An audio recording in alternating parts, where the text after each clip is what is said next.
All right, we're back. Let's go out to Omaha, Nebraska. What's up, Jane? How we doing? Hi, John. I'm good. How are you? Partying. What's up? That's not true. I lied to you just now. I'm not partying at all. What's up? So my question kind of revolves, it's kind of a long thing, but more so about how to move on or forgive after, and I don't even know if this is the right term, like emotional infidelity. Okay, talk to me about it. So my husband and I have been together for over 7 years now, just married for a little bit less than 2. And last December, I found that he was having like inappropriate conversations with like not only a coworker, but an employee of his.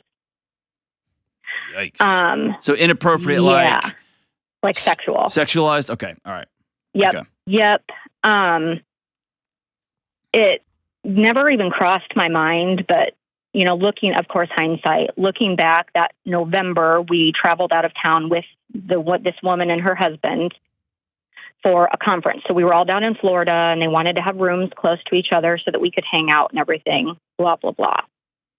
Well, I got to just say, that's the most spurned woman thing, blah, blah, blah, right? Yeah. So good. Like it was odd. Like, okay, whatever, that's fine. Blah, so blah, in December, all right. My husband was taking our kids to go play dodgeball for a work event. I was supposed to go to a concert that same Saturday night with a group of girlfriends. We both had plans. Great. It was fine. Well, I ended up getting sick that Friday night before. So I was out with the flu while undergoing IVF treatment. So that I'm sure didn't help everything as well. Took our kids to play dodgeball. Hey, you need anything before I leave? Nope, just get out of here. I don't feel well. Don't want the kids around. So that'll be perfect. His plan was to go to dodgeball and then because everybody brought their kids too, they were all going to meet up at a restaurant for dinner afterwards and just hang out after and have a couple drinks. Not a big deal. So he kind of fell off the face of the earth that afternoon/evening. Come to find out, my mother-in-law actually came to pick up my kids just a couple hours later and took them to see Santa.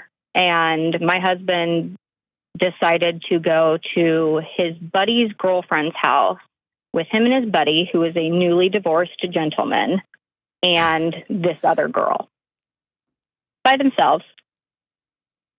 And this had been set up like 2 weeks in advance. What happened there? So they had a whole group conversation for a week before, and he just gave me a bunch of false details. There was never a plan what happened to go to at dinner. that house? Oh, well, I don't know. He turned his location off on his phone. What does he say happened at that house? While I like to think that nothing physically happened. No, what did he say? What did he say? Oh, that they just had some beers and ate pizza and played cards. That's the dumbest thing I ever heard. With his buddy, they do that, but it's always guys. And then we go out to our cabin and we do that. Like his friend, like I've known this guy for years as well. So I just thought, well, that's just weird. Why would you turn your location off? You were not honest with me about going to this woman's house. And then I found out, of course, through questioning, I just had a great gut instinct, unfortunately. Like, nope, they didn't go to dinner. They went to this woman's home. He actually left their home with this other girl to drive her back to work because she was actually supposed to be at work training a new person. So they drove around and were hanging out by themselves for an undetermined period of time. All right, let's stop playing Matlock. Bring me to the present. Like this, clearly this happened, right? Yes. And there's I've just lost it. It's too early in the morning. There's a legal term which basically says there's a moment when the judge turns to the jury, and basically because of the deception that appears to be happening in the room, you all get to make up whatever you want. Maybe it's pleading the fifth. My lawyer friends are going to be embarrassed that I don't know this off the top of my head. But they're basically, because you created this environment, jury, y'all get to imagine whatever worst case scenario you want to. And that is fact, because this person won't speak up and let us know what actually happened. And so I'm giving you that opportunity. Because your husband chose to deceive and lie in so many ways, in such a premeditated way, You get to imagine whatever you want happen to that house. Yeah. Okay, so bring me, we are months away from December, so bring me up to speed. How can I help? So, I mean, obviously, he continued to lie the entire conversation that we had about that, and he kept trying to cover it up, and then he lied more and yada. And but bring me to now. Out. He's a liar, so and he cheats on you. He continued to communicate with this woman. Okay, he's opting out of relationship with you. Yeah, he's out. He has opted out. So his justification for the continued conversation. There's none. Whatever you're about to tell me, there's none. Here's why. Because his wife looked at him and said, I think you cheated on me with this woman. And he said, I promise I didn't. She's just my friend. And you, as his wife, said, this makes me uncomfortable. This makes me sick to my stomach. I don't trust this.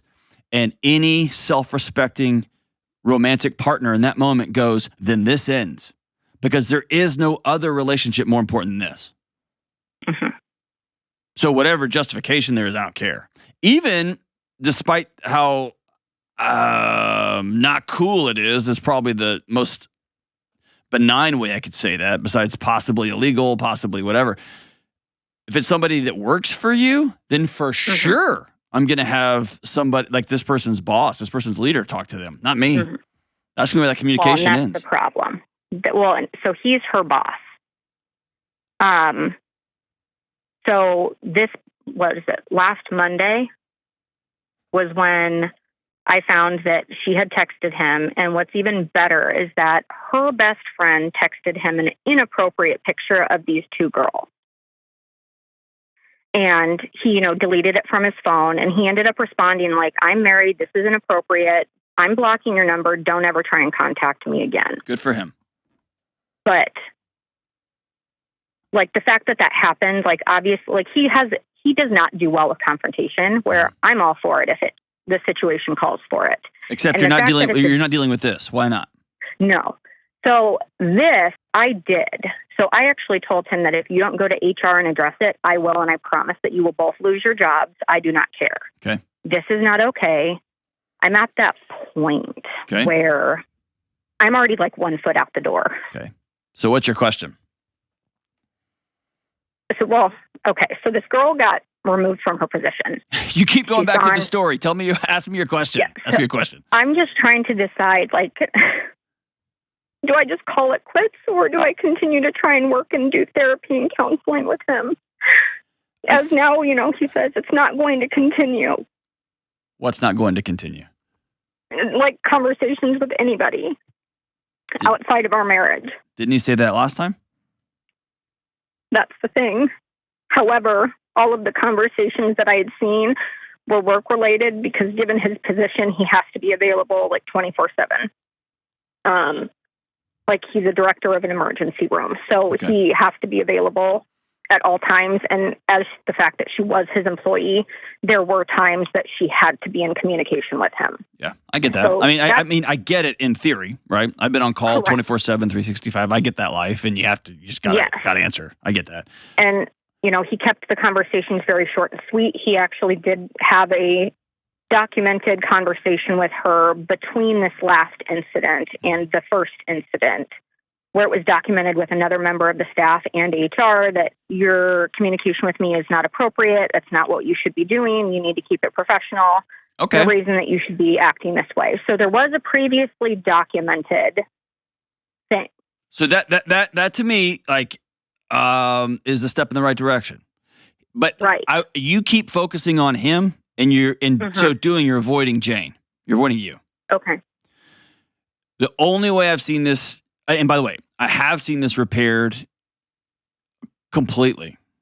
And not only repaired, but something else more magnificent has been built in its place. Okay. Not to say that people should run out and cheat on their spouse just so they can build something new. No. But I've seen it happen. 2 things have to be present for that to happen, or 3. The first one is everybody's got to be honest about what happened. Everybody. And you still have doubts to the original integrity of his story. And just as a guy, Roman, walking down the road, who's been married for a long, long time, that story sounds sketch. Here's why. if you premeditate something for weeks to set something up, and you go to the trouble to deceive your wife, have somebody else come pick up your kids. I mean, the whole thing. You don't do that for a couple of beers and cards. Mm-hmm. You know what I mean? You go drink beers and play cards. At worst, you tell your wife, hey, I'm going over to my buddy's house, and you don't tell him that she's going to be there. You don't go through this whole thing. Something else was going on. Okay? So that's number one. I don't buy the story. You got to have complete honesty across the board. And that might be you saying, okay, this is the moment. This is the moment. I'm interested in staying in this thing because I have a sense in your heart you are, but you feel like you should leave and that you're kind of stuck between a rock and a hard place. And that rock and a hard place is Jane left and Jane right. So I think there's something to be said for, I'm interested in it, but we can go no further until you say everything. The second one is, you have to be honest and very, very clear about what trust rebuilding looks like. Because you can't have him read your mind. Yeah. You have to say, if there is any work conversation between you and this woman, I get to see it. And by the way, we review your text once a week, or I'm going to put this app on your phone if that's what you need. If you turn your tracker off, then I file for divorce. Like, whatever you think you need for a season to begin to rebuild trust. But most people don't have the courage to say what they actually need. And then they just get mad when the other person doesn't read their mind, right? Mm-hmm. The third thing is, if you are in, and again, he's not on the phone. I'd be having a whole different conversation if he was on the phone. But with you, if you choose to stay, you have chosen to stay. And this cannot be something that you keep in your back pocket every day for the rest of your marriage. And that's what I think I'm definitely struggling with. I can tell because even the ability just to say, hey, what's going on in your heart? I got to tell the story again. I got to tell the story again. I got to tell the story again. And I guarantee you have looped that story in your mind for months, right? Yeah.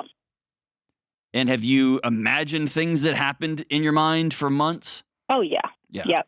Yes. And then you get sick, and then you get mad at him. And so now